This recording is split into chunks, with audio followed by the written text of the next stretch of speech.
Gold trusted gold buyers మీరు తాకట్టు పెట్టిన బంగారాన్ని విడిపించి ఈ రోజు ఉన్న మార్కెట్ ధరకు కొనబడును.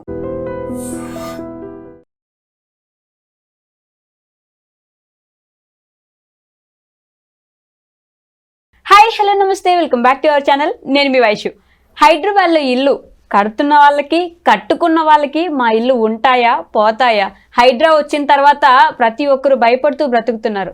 హైడ్రా వల్ల ఎవరికి లాభం, ఎవరికి నష్టం? మిడిల్ క్లాస్ వాళ్ళు నిజంగానే అంతగా నష్టపోతున్నారా? ఈ విషయాలన్నీ మాట్లాడడానికి ఈరోజు నాతో పాటు real estate expert and legal adviser Srikanth Babu గారు ఉన్నారు. సార్తో మాట్లాడదాం. హలో సార్, నమస్తే. బాగున్నారా? ఫైన్ అండి. ఇప్పుడు హైడ్రా వచ్చిన తర్వాత ఉన్నాం ఈరోజు, రేపు ఉంటామా అనే డౌట్తోనే సగం మంది ఉంటున్నారు. అసలు హైడ్రా ఎందుకు వచ్చిందంటే ఏం చెప్తారు సార్? సింపుల్ అండి. హైడ్రా గురించి చాలా మందికి ఏంటంటే రకరకాల డౌట్స్ ఉన్నాయి. అంటే హైడ్రా వల్ల మా ఇల్లు కూల్చేస్తారు, మేము బ్యాంకు లోన్లు ఇచ్చిన ఇల్లు కూడా కూల్చేస్తున్నారు, హైడ్రా అసలు కేవలం సంపన్నులను బాగు చేయడానికి, పేదల్ని దోచుకోవడానికి, లేకపోతే పేదల ఇళ్ళని టార్గెట్ చేస్తున్నారు. ఇలా రకరకాల సందేహాలతో రకరకాలుగా మాట్లాడుతున్నారు. ఈవెన్ మీడియాలో కూడా, టీవీ ఛానల్స్ అందరూ కూడా ఏదో ఇక్కడ సామాన్యులు, ఇక్కడ బస్తీ జనాలు, వీళ్ళు ఇబ్బంది పడ్డారు, వాళ్ళు ఇబ్బంది పడ్డారు, ఇవే ప్రకటిస్తున్నారు. అవి ఎక్కువ పబ్లిసిటీ చేస్తున్నారు. ఇక్కడ మీరు గమనించాల్సింది ఏంటంటే హైడ్రా అనేది కేవలం చెరువుల్ని సంరక్షించడం కోసం, అంటే ఏవైతే మన తాతల తండ్రుల కాలం నుంచి భౌగోళికంగా అది చెరువు అయ్యి ఏదైతే ఉందో, ఇవాళ ఈ ఆస్తులు, ఈ విలువలు పెరిగిపోయిన తర్వాత ప్రతి గజం కూడా కొన్ని లక్షలు పలుకుతున్న రోజు వచ్చినాక ఏమవుతుందంటే ప్రతిదీ కూడా ఈ రియల్ ఎస్టేట్ బిజినెస్ ఎక్కువైపోయి రియల్టర్స్ అందరూ ఏం చేస్తున్నారంటే వాటిని చిన్న చితక ఒకళ్ళని చూసి ఒకళ్ళు, ఇతను ఒక 100 గజాలు ఆక్రమించుకుంటే అతను చూసి ఇంకొక అతను నేను ఒక 100 ఎందుకు ఆక్రమించుకోకూడదు అన్న కాన్సెప్ట్ లో ఆక్రమించుకోవటం. కొంతమంది పేదలు, మధ్యతరగతి వాళ్ళు కూడా వాళ్ళకి తెలిసి తెలియక, అంటే అందరికీ రియల్ ఎస్టేట్ మీద అనుభవం ఉండదండి.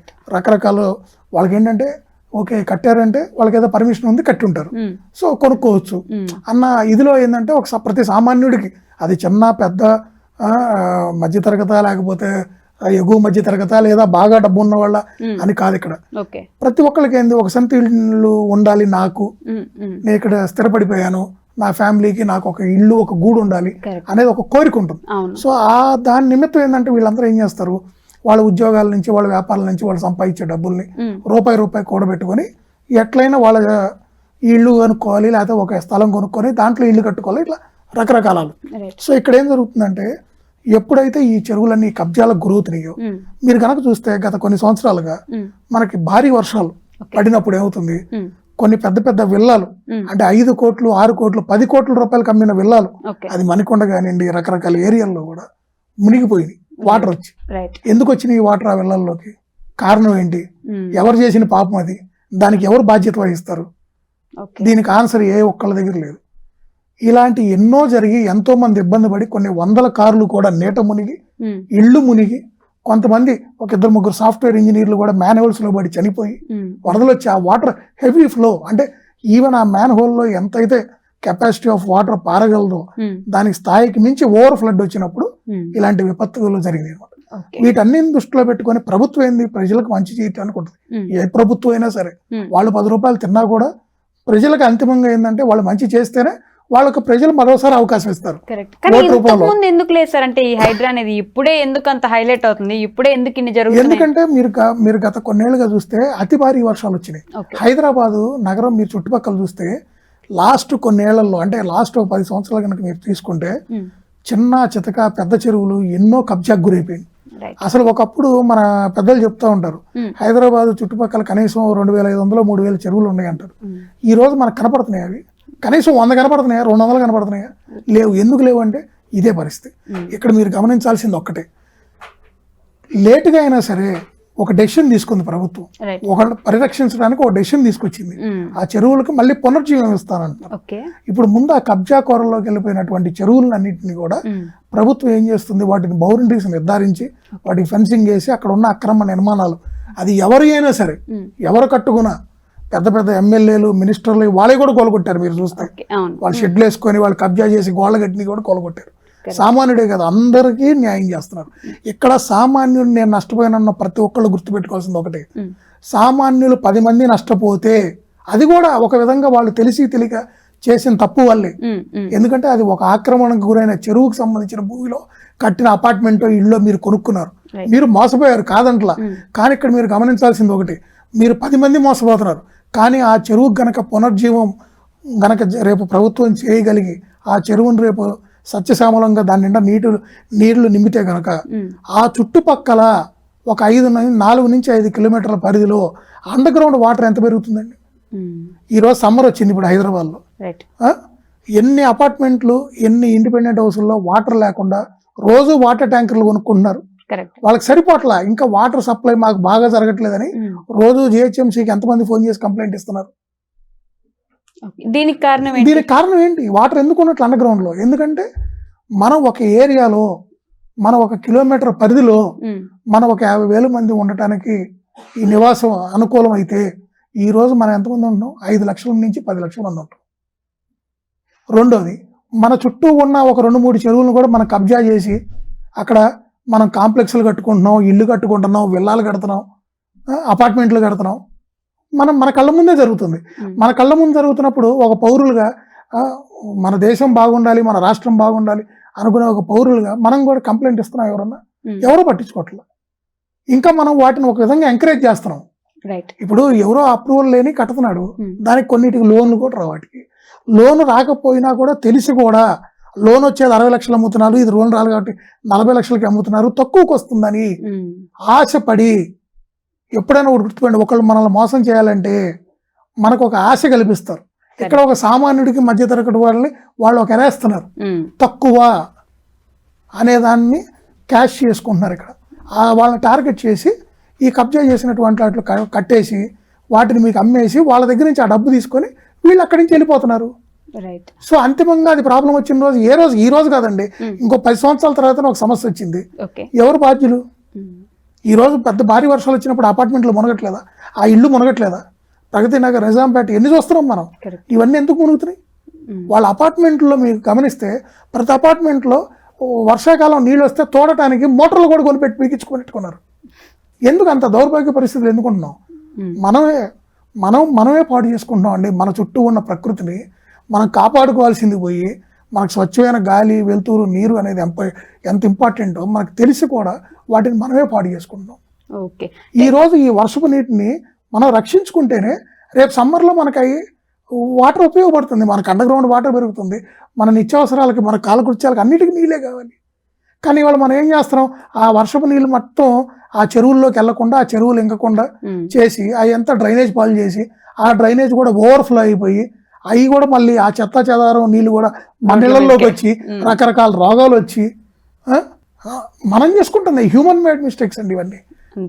అంతే తప్ప అంటే హైడ్రా వల్ల లాభమే తప్ప నష్టమే. ఖచ్చితంగా మీకు లాంగ్ టర్మ్ లో హైడ్రా వల్ల సామాన్యుడి కాడి నుంచి పేదవాడి కాడి నుంచి మధ్యతరగతి వాళ్ళకి అందరికి కూడా భవిష్యత్ తరాలకి, నెక్స్ట్ మన భవిష్యత్ తరాలకి, మన పిల్లలకి మనం ఏమందించాలి? ఎవరికి ఆస్తి సరిపోయిద్దా? డబ్బులు ఇస్తే కొనుక్కోవడానికి నీళ్ళు దొరకపోతే ఏం చేయగలరు? డబ్బులు ఇస్తే గాలి పీల్చే గాలి కాలుష్యం అయిపోయింది, చచ్చిపోతున్నారు. గ్యాస్ సిలిండర్లు కొనుక్కొని ఆక్సిజన్ పీల్చుకుంటారా? ఏం చేస్తారు వీళ్ళు? రేపు ఆక్సిజన్ సిలిండర్స్ కొనుక్కోవాలి డబ్బులు పెట్టి. ఆ డబ్బులు ఇస్తే కూడా దొరకవు. ఒక్కోసారి మన కరోనా అప్పుడు మనం చూసాం మాస్కులు దొరకని పరిస్థితి. కరోనా అప్పుడు మనం ఏం చూసాం? మాస్కులు దొరకని పరిస్థితి. మరి ఎందుకు వచ్చింది అలాంటి పరిస్థితి? ఎప్పుడు ఏ విపత్తు వస్తుందో తెలియదు. సో భవిష్యత్ తరాలకు మనం ఇవ్వాల్సింది ప్రకృతిని మనం డిస్టర్బ్ చేయకుండా మంచి పచ్చని చెట్లు. ఇప్పుడు వాళ్ళు మనలాగా తినాలి, మనలాగా మంచి స్వచ్ఛమైన గాలి పీల్చాలి.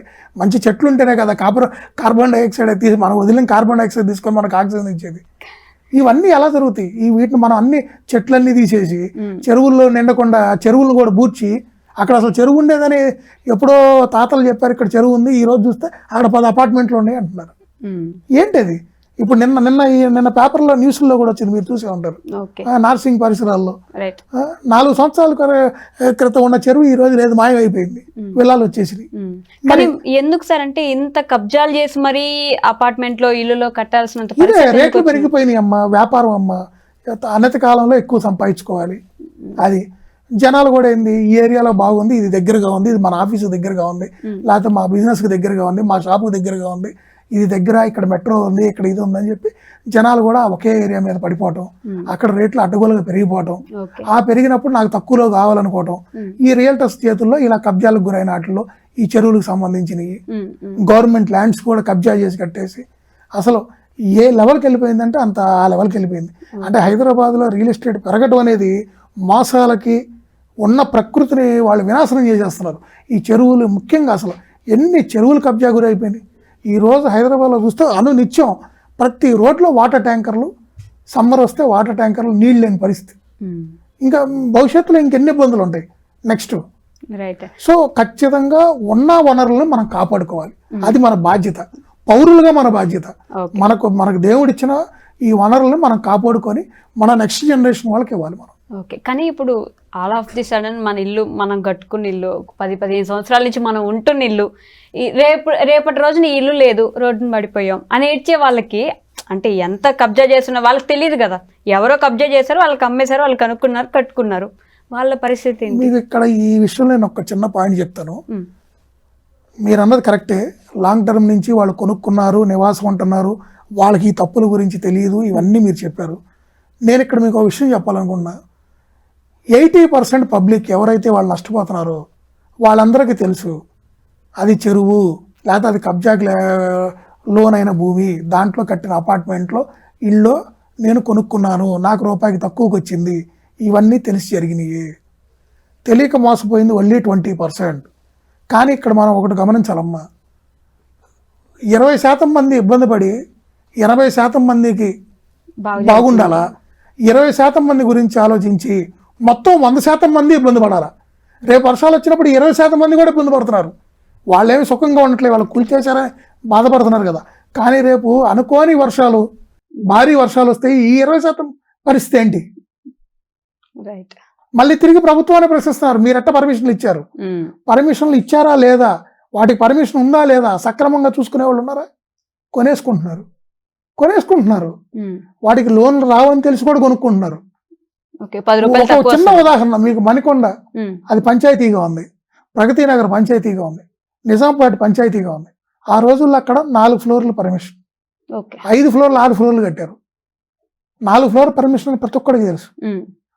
ఈవెన్ అపార్ట్మెంట్ అమ్మే ఆ కన్సర్న్ బిల్డర్, రియల్టర్ కూడా చెప్పాడు, ఇక్కడ మీకు 4 ఫ్లోర్లు అంటే పర్మిషను, 5-6 ఫ్లోర్లు కావాలంటే మీకు 5 లక్షల రూపాయలు తక్కువ అమ్ముతాం, ఇక్కడ మీకు లోను రాదు, ఓకే మీకు ఇష్టం అయితే కొనుక్కోండి, లోన్ కావాలంటే 4వ ఫ్లోర్ లోపల కొనుక్కోండి. రైట్, అర్థమైంది. ఒక 5 లక్షలు తక్కువ ఇస్తాం అన్నప్పుడు ఇంకో ఫ్లోర్ వేసుకుంటామని అనుకుంటారు, తక్కువకి వస్తుంది కొనేసుకున్నారు. ఒక ఫ్లోర్ వెళ్దాం పైకి, మనం ఏదో డబ్బులు తెచ్చుకుందాం, 5 లక్షలు కలిసి వస్తుంది, కింద కొనుక్కుంటే 30 లక్షలు, పైన అయితే 25 లక్షలకు వస్తుంది ఆశ.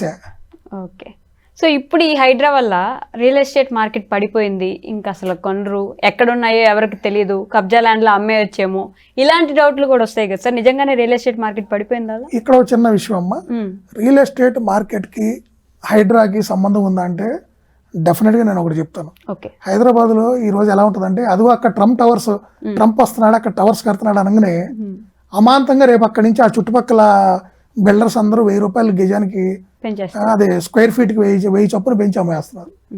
రియల్ ఎస్టేట్ అనేది అలా ఉంటుంది. సో డెఫినెట్గా హైడ్రా అనేది కూడా, ఈ కూల్చివేతలు అనేది కూడా, అది కబ్జాలో ఉన్నా సరే, ఇప్పుడు ఎప్పుడైతే అక్కడ కూల్చారు అనగానే ప్రజలకి, నేను ఇందాక మీకు అదే చెప్పింది, పూర్తి స్థాయిలో ప్రజలకి ఏంటంటే పూర్తి స్థాయిలో అవగాహన ఉండదు. అలానే ప్రజలకి పూర్తి స్థాయిలో అవగాహన కల్పించాల్సినటువంటి అధికారులు కానీ మీడియా సంస్థలు కూడా చేయరు. జస్ట్ ఆ కూల్చినప్పుడు ఆ బ్రేకింగ్ న్యూస్లు, ఆ హడావుడి, ఆ 2-3తో బయటలు ఇప్పించడం తప్పితే వాస్తవంగా అయితే అలా చేయట్లేదు. ఇక్కడ మెయిన్ ప్రాబ్లం అది. ఇక్కడ వాస్తవంగా ఏంటంటే ఎందుకు కూల్చారు, ఏం జరిగింది, ఏ సర్వే నెంబర్లో ఉంది, అది దానికి అప్రూవల్ ఉందా లేదా, అది చెరువు భూమా, గవర్నమెంట్ భూమా, ఏంటది అని మనం తెలుసుకోవాలి. కొనేటప్పుడు అన్ని వెరిఫై చేసుకోవాలి. ఈరోజు తప్పు జరిగినప్పుడు కూడా దాని మీద ప్రభుత్వం చర్య తీసుకుంటుంది. ఎవరో దాని మీద చర్య తీసుకోవాలి, ప్రభుత్వం తీసుకుంది. దానికి ఒక IAS ఆఫీసర్ ఉన్నాడు, ఆయన రంగనాథ్ గారు అని. ఎవరో సామాన్యుడు వ్యక్తి కాదు, IAS లాంటి తెలుసు కదమ్మా. రాజకీయ ఒత్తిళ్లు కొంతవరకు వాళ్ళ మీద ఉన్నా కూడా 80% వాళ్ళ డెసిషన్స్ వాళ్ళు తీసుకోగలరు. వాళ్ళకు ఎలాంటి చర్య తీసుకోవాలి, ఎంతవరకు ప్రజలు దీనివల్ల నష్టపోతారు అని ప్రతిదీ దృష్టిలో పెట్టుకుని వాళ్ళు చర్యలు తీసుకుంటారు. అడ్డగోలుగా కూడా చేయరు, ఎవరో చెప్పారని కూడా చేయరు వాళ్ళు. వాళ్ళకు కూడా మంచి విచక్షణ జ్ఞానంతో చేస్తారు ఏ పని చేసిన. ఓకే. సో హైడ్రా వల్ల రియల్ ఎస్టేట్ ఎఫెక్ట్ అయిందంటే ఖచ్చితంగా ఎఫెక్ట్ అయింది. ఎందుకంటే సామాన్యులకు భయాందోళనలు ఉంటాయి. ఇందాక నేను చెప్పినట్టు ట్రంప్ టవర్స్ వస్తుందనగానే హడావుడికి వెళ్ళిపోయి ఆ కోకాపేటలో 1000 ఎక్స్ట్రా పెట్టైనా ఎట్లా కొని ఇంకా పెరిగిద్దని ఆవేశపడతాము. అలానే అదిగో అక్కడ కూల్ చేస్తున్నారు అనగానే అదంతా చెరువు ల్యాండ్ అంటే అసలు ఆ ఏరియా మొత్తం ఇక నార్సింగ్ దగ్గర కొనుక్కోకూడదు, లేకపోతే పలానా అక్కడ కొనుక్కోకూడదు అని భయాందోళన గురయ్యి స్లో అయిపోతారు. దానివల్ల డెఫినెట్ గా మార్కెట్ మీద కొంత అనిశ్చితి అయితే ఉంటది. కానీ ఇది తాత్కాలికమే. అంటే దీనివల్లే హైదరాబాద్ మార్కెట్ పూర్తి స్థాయిలో ఏదో ఎఫెక్ట్ అయిపోయింది ఇంకా రియల్ ఎస్టేట్ ఉండదు అంటే అది అది కరెక్ట్ కాదు, ఒట్టి మాటలన్నీ. దానికి సంబంధించిన విధి విధానాలన్నిటిని కూడా ప్రభుత్వం విడుదల చేసింది. ఎక్కడెక్కడ లేక్స్ ఉన్నాయి దానికి సంబంధించి ఒక వెబ్సైట్ పెట్టారు. దాంట్లోకి వెళ్ళి ఆ లేక్స్ ఏంది, దాని విస్తీర్ణం ఎంత, ఆ చెరువుది, అది ఏ సర్వే నెంబర్ లో ఉంది అన్ని చూసుకోవచ్చు. వాళ్ళు ఏంటంటే ఒక్కొక్కటి కబ్జాకు గురైన అన్నింటినీ వెలికి తీస్తున్నారు. సో ఇలాంటి జరుగుతున్నప్పుడు ఏంటంటే కామన్ మ్యాన్ డెఫినెట్ గా సఫర్ అవుతారు. ప్రతి ఒక్కళ్ళు సఫర్ గారు ఒక 10% సఫర్ అవుతారు. తప్పదు. సమాజం బాగుండాలన్నప్పుడు కొన్నిటికి మనం కూడా తలొగ్గాలి. ఓకే. ఇప్పుడు మీలాంటి రియల్ ఎస్టేట్ వాళ్ళు ఇవి ప్లాట్లు అన్ని అమ్మే వాళ్ళు మీరు ఇబ్బంది పడట్లేదు అంటారు సార్? అంటే డెఫినెట్ గా నేను మీకు అదే చెప్తున్నాను, అందరికీ ఉంటుంది ఇబ్బంది. ఆ ఇబ్బందుల నుంచి మనం ఓవర్కమ్ అవ్వాలి. ఈ ఇబ్బంది అనేది ఎప్పుడు శాశ్వతం కాదు, తాత్కాలికం. 2 రాష్ట్రాలు విడిపోయినప్పుడు ఇబ్బంది పడలేదా? ఏమైంది? అసలు ఇంకా హైదరాబాద్ లో ఎవరు ఉంటారు? ఆంధ్ర వాళ్ళు వెళ్ళిపోతారు. ఇక్కడ ఎవరు ఇన్వెస్ట్మెంట్ పెడతారు? ఈ మెట్రో రైలు ఎవరు ఎక్కుతారు అన్నారు. ఈ రోజు ఆ మెట్రో ట్రైన్ కి ఖాళీ లేదు. అట్లా ఇబ్బందులు అనేవి ఏవైనా తాత్కాలికమే. మళ్ళీ అందరూ ఆల్రెడీ ఇన్వెస్ట్మెంట్స్ చిన్న ఇన్వెస్ట్మెంట్స్ చేసుకునే వాళ్ళు చేసుకుంటూనే ఉన్నారు సేవింగ్స్ కి తగ్గట్టు. డెఫినెట్ గా ఇక్కడ ఒక హైదరాబాద్ కాదు, ఈ రోజు గ్లోబల్ మార్కెట్స్ కొంత డల్ అయినాయి. సో డెఫినెట్ గా నెక్స్ట్ ఇయర్ మార్కెట్స్ అన్ని కూడా బ్రహ్మాండంగా ఉంటాయి, దాంట్లో డౌట్ ఏం లేదు. ఇవన్నీ ఏంటంటే ఈ తాత్కాలికం, ఇవన్నీ కేవలం ఏదో ఇది వచ్చింది కాబట్టి ఇది ఆగిపోయిందని ఏముండదు. కానీ ఇలాంటి సిచ్యువేషన్ లో ఇవి రావటం మనకు మంచిది. యాక్చువల్ గా ఇవి రావటం, హైదరాబాద్ ఈ రోజు మీరు గమనిస్తే సెకండ్ క్యాపిటల్ ఆఫ్ ఇండియా అయింది అనేది కూడా అందరూ మాట్లాడుకుంటారు. రేపు మరి ఆ దిశగా వెళ్ళినప్పుడు ఆ రోజు కొత్తగా చర్యలు తీసుకోవాలంటే అవుతుందా? ఇప్పటికే హైదరాబాద్ విస్తరించిపోతుంది. అక్కడ ప్రజలు వచ్చేసి నివాస గృహాలు ఏంది, ఆఫీసులు ఏంది, ఇలా ఏరియాలు పూర్తి స్థాయిలో ఆక్యుపై అయిపోయిన తర్వాత మనం ఒకటి ఏదైనా కొత్తగా ఒక డెసిషన్ తీసుకొని ఒక రోడ్డు వేయాలన్నా, ఒకటి క్లీన్ చేయాలన్నా, ఒక చెరువు డెవలప్ చేయాలన్నా, అక్కడ ఏ చేయాలన్నా కూడా కొంత కష్టమైపోయింది. ఈ రోజు ప్రజలందరూ మీరు గమనిస్తే నిన్న ఇక్కడ కంచెగచ్చిబోలి భూముల గురించి ఎంత కూడా చేశారు. ప్రభుత్వ భూమి అయినా సరే అది మన హైదరాబాద్ నగరానికి ఎంత ఆక్సిజన్ ఇస్తుంది, మోగజీవాలు ఎన్ని ఉన్నాయి అక్కడ, ప్రభుత్వం ఈ పని చేయటం తప్పు, రియల్ ఎస్టేట్ చేయటం ప్రభుత్వం పరిరక్షించాల్సింది పోయని ప్రభుత్వం మీద చాలా మంది యుద్ధం చేశారు. సోషల్ మీడియాలో ఏంటి అసలు 10 రోజుల పాటు తీవ్రతరమైన యుద్ధం చేశారు. రాష్ట్రపతికి మెయిల్స్ పంపించారు, మోడీకి పంపించారు, సుప్రీంకోర్టుకి వెళ్ళారు, సుమోటోగా పిటిషన్ తీసుకున్నారు, ఈవెన్ సిఎస్ తో సహా ప్రతి ఒక్కళ్ళని బాధ్యులు చేశారు. సుప్రీంకోర్టు వాళ్ళ మీద చర్యలు తీసుకుంటా ఉంది. మళ్ళీ ఇంత చేశారే, మరి ఈ చెరువులు ఎవరి? అది ప్రజల కోసం మరి ఆ ల్యాండ్. మరి ఈ చెరువులు ఎవరి? ఈ ప్రజలే కాదా? వీటి కోసం మనందరం ఫైట్ చేయకూడదా? మనం తప్పితే ఎవరు ఫైట్ చేస్తారు? ఇవాళ కొన్ని కాలనీ వాసులు కొంతమంది చూసారా, వాళ్ళకి కొంచెం విచక్షణ జ్ఞానంతో కొంతమంది కాలనీ వాసులు ఇట్లా కొన్ని వాళ్ళ పక్కన కబ్జా గురై ఇప్పుడు నిర్మాణాలు చేయబట్టబోతున్న 2-3 చెరువులకు సంబంధించి వాళ్ళు స్వచ్ఛందంగా హైడ్రా దగ్గరికి వెళ్ళి మా కాలనీ పక్కన ఏదో ఇట్లా ఉంది ఇట్లా చేయండి అంటే రీసెంట్ గా అలాంటి 2-3 చెరువులను కూడా వాళ్ళు కాపాడి రక్షించి వాటిని హ్యాండ్ ఓవర్ చేసుకోవడం జరిగింది. మీరు న్యూస్ లో కూడా చూసే ఉంటారు. హైడ్రా వల్ల ఉపయోగాలు ఏంటని ఇవాళ సామాన్యులు తెలుసుకొని ఈవెన్ వీళ్ళు కూడా ఏం చేస్తున్నారు, హైడ్రాకి కంప్లైంట్స్ పెట్టుకుంటున్నారు. మేము ఇట్లా ఒక లేఅవుట్ లో ప్లాట్ కొన్నాం, మా పక్కన ఇలా ఉంది, వాళ్ళు ఏదో ఇట్లా చేస్తున్నారు, ఒకసారి చెక్ చేయండి అది చెరువో కాదో అని కూడా ఎన్నో అర్జీలు పెడుతున్నారు. సో డెఫినెట్ గా ప్రజల్లో కూడా కొంత దీని మీద అవగాహన పెరుగుతుంది. డెఫినెట్ గా ముందు ఇంకా నాలెడ్జ్ వస్తుంది. డెఫినెట్ గా ప్రజలకు కూడా అర్థమవుతుంది. ఈ మన మంచి కోసమేనండి, వీటి వల్ల మనకు నష్టం అయితే లేదు, మన మంచి కోసం జరుగుతుంది. మన భవిష్యత్ తరాలకి మంచి గాలి, స్వచ్ఛమైన గాలి, నీరు కావాలి. సో ఇవన్నీ రావాలంటే ఇలాంటి చర్యలు తీసుకోపోతే కష్టం. ఓకే అండ్ ఇలాంటి సిచ్యువేషన్ ఉన్నప్పుడు ఎలాగో 10% తక్కువ ఉంటుంది, రియల్ ఎస్టేట్ మార్కెట్ కొంచెం స్లోగా ఉంది కాబట్టి ఇప్పుడు ఏదైనా ఒక మంచి ప్లేస్ తీసి పెట్టుకుంటే మనం ఒక ప్లాట్ ఏదో కొనుక్కుంటే ఒక 10 రూపాయలకి తక్కువ వస్తుంది కదా అని కూడా కొనుక్కొని వాళ్ళు ఖచ్చితంగా అమ్మా. అదే నేను ఇక్కడ చెప్తుంది, ఇక్కడ పబ్లిక్ ఎలా ఉంటారంటే అదిగో ట్రంప్ టవర్స్ కడుతున్నారని ఎట్లా పరిగెత్తారని ఇందాక మీకు చెప్పే కదా. పబ్లిక్ ఎలా ఉంటారు, మార్కెట్ బాగున్నప్పుడు అందరూ ఒకే సైడ్ వెళ్తారు. మార్కెట్ ఇప్పుడు బాగుంది, అక్కడ ఒక టవర్ కట్టారు, 200 ఫ్లాట్లు ఉన్నాయి, ఒక 100 అయిపోయినాయి అనగానే ఆ మిగతా 100 కోసం 200 మంది వెళ్తారు.